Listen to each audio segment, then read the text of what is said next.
One of the most damaging effects of narcissistic abuse is the loss of identity.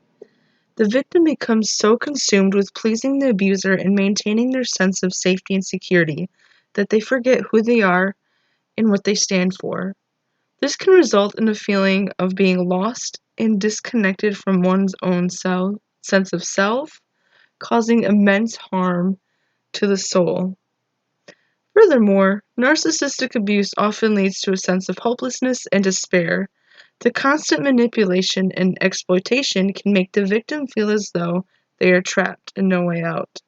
This can result in feelings of helplessness and a lack of motivation to make positive changes in their life, causing further harm to the soul.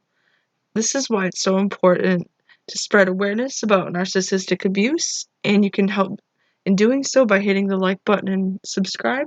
That way, more people get exposure about this type of abuse and they can learn the signs and know how to help themselves. This information literally saves lives, so please make sure to like and subscribe to help spread the info out there. Narcissistic abuse can also lead to a loss of trust and the inability to form healthy relationships. The victim may become overly cautious and guarded in their future relationships, leading to a sense of disconnection and loneliness. This can cause significant harm to the soul, as relationships play a crucial role in our emotional and spiritual well-being. Soul loss is comparable to dissociation. However, the trauma is continuing in situations of narcissistic and emotional abuse, leading to major physical and psychological disorders. Because victims effectively lose some of their individuality and life force, a common complaint is that they no longer know who they are and that they are barely able to get by on a daily basis. It also explains why the phrase "grape of the soul" is frequently used to describe narcissistic abuse. How soul loss appears. Life in general seems useless. Addiction to booze or drugs, blocking off certain experiences, and not knowing one's life purpose. Ruminations or obsessive thoughts in the perception that something in life is lacking, thoughts or fantasies of suicide, being unable to love or be loved, persistent empty sensation, a sense of hopelessness, and the conviction that you cannot alter your circumstances.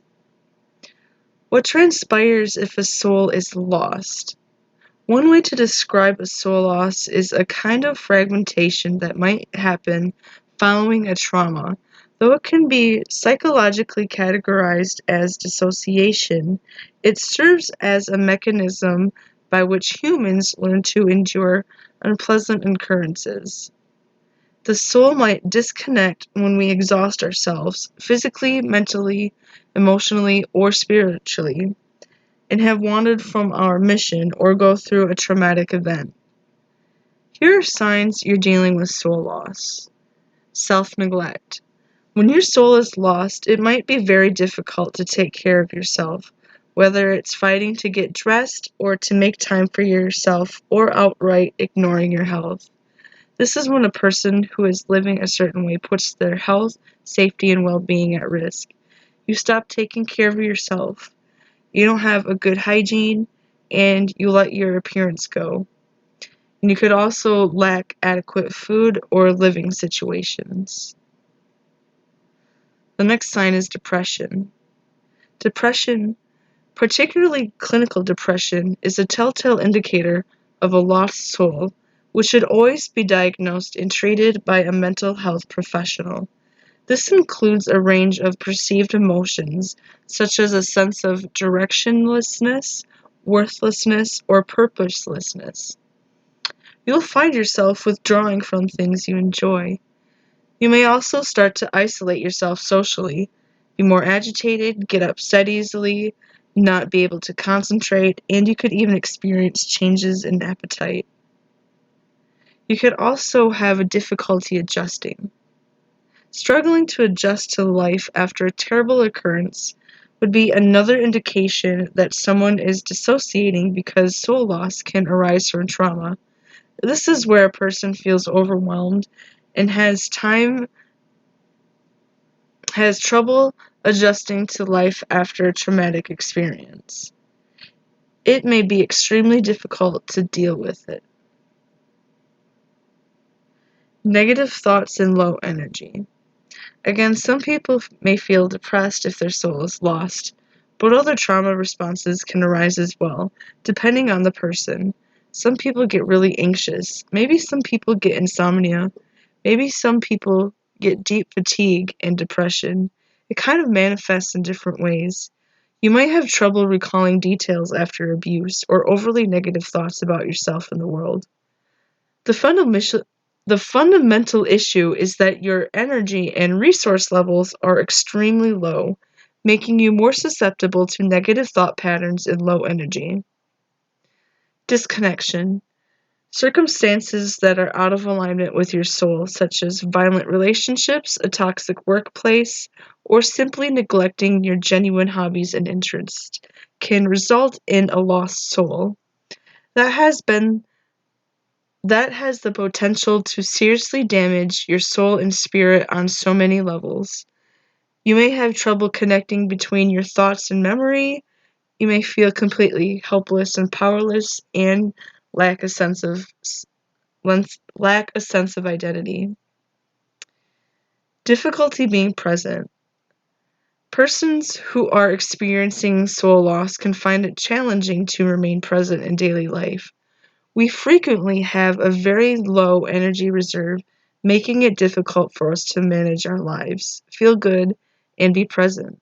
As a result, it's difficult to appreciate life, feel embodied, present, and purposeful.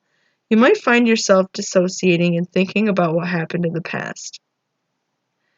Self-neglect. When your soul is lost, it might be very difficult to take care of yourself, whether it's fighting to get dressed or take time to do anything, or you could be outright ignoring your health. Your sense of being safe with yourself is not present, so you'll stop taking care of your basic needs or not be able to maintain a sense of inner well-being. So how do we win our soul back? The only way to get well from soul devastation is to do our own inner work.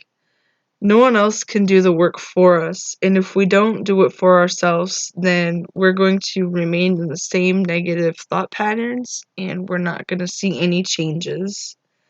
So this can remain in the same statute for your entire life, and possibly into future lives of your children. Change doesn't happen overnight. It takes continuous dedication and effort of making small steps and sticking to it, one day at a time, one step at a time. It'll be overwhelming to make a bunch of changes at once, but if you stick to a few small changes, you'll notice you'll start to feel better over time. Once a person has started having negative thought patterns and coping mechanisms from prolonged abuse, it can be very difficult to change it, especially from all the damage that was done in feeling so lost. You'll slowly start to know who you are again, and it's possible you'll embrace your gifts and talents. Here's how you can restore your spirit after narcissistic abuse. Deliberately deviate from the norm. When we experience narcissistic abuse, we become trapped in a particular set of habits or ideas. This is where we really encounter problems.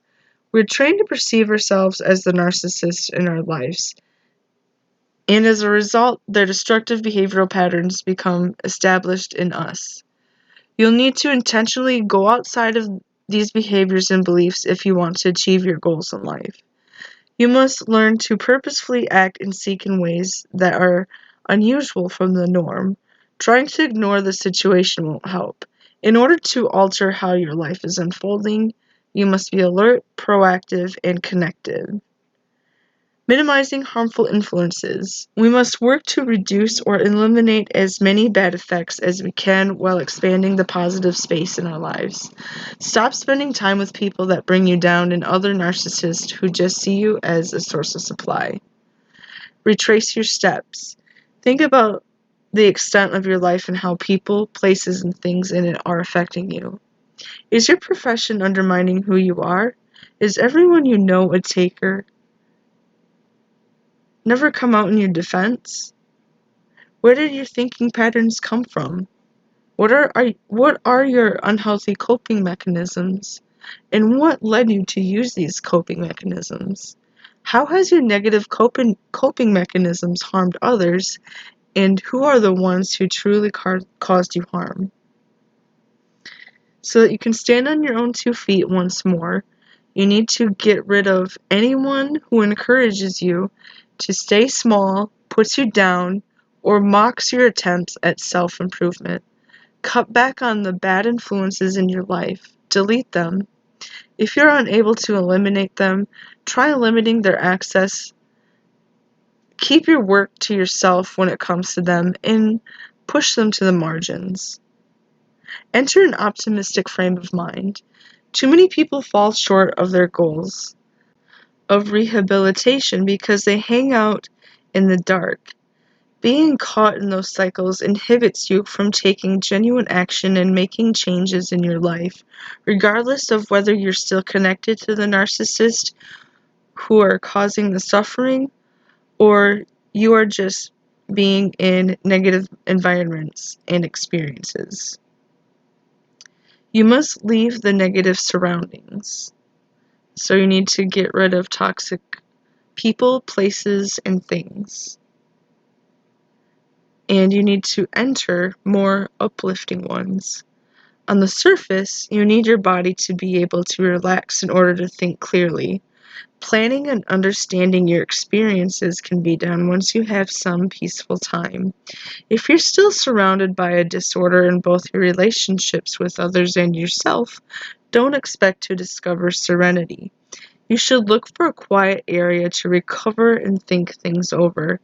When you have the security and comfort necessary to do so, mending the fences in your life is so much simpler. Find your calm and happy place so that you can heal deeply and sincerely. You could also embrace the child in you. When you are recovering from narc abuse, you must embrace your inner child, especially if that abuse happened in the family system or childhood. Your inner child holds on to these painful memories, and if you don't let go of them, you can find yourself dealing with severe insecurity, strained relationships, and pessimism. You must show this inner child that it's okay to venture back out into the world. You must lead them by the hand and show them that they are lovable and that it's okay for them to express their excitement and optimism. Accept the child within you. In order to heal from narcissistic abuse, you must accept your inner child. You have to convince this inner child that everything is okay and that you love them. In conclusion, narcissistic abuse is a devastating form of emotional abuse that can leave deep and lasting scars on the soul. Its effects are far-reaching and can impact the victim's sense of identity, hope, and trust, causing immense harm to their emotional and spiritual well-being. It's important for individuals who have experienced narcissistic abuse to seek help and support in order to begin the healing process and to reclaim their sense of self and purpose. Be sure to hit the like button and subscribe to spread awareness about narcissistic abuse. It saves lives. Thank you for watching.